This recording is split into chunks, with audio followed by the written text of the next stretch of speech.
They took our gold, our art, our names. But the greatest thing they stole was our knowledge.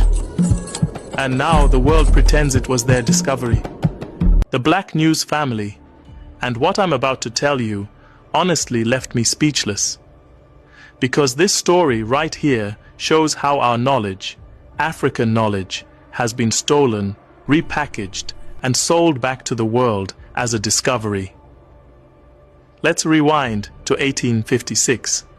A British explorer named Sir Richard Burton traveled to Somalia. There, Somali nomads told him something that, if he'd listened, could have changed medical history. They explained that malaria was transmitted by mosquitoes. But Burton refused to believe them.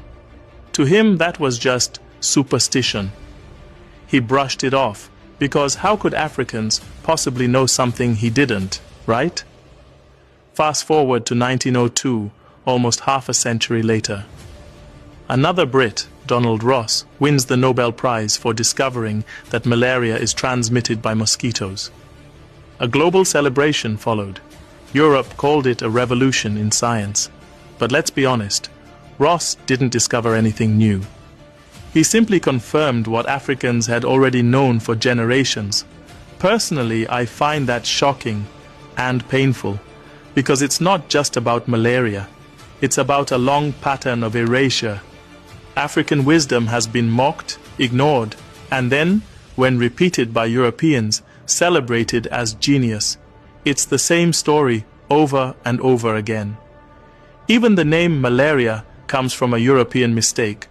They believed the disease came from bad air or malaria. Meanwhile, Africans had already identified the true cause, mosquitoes.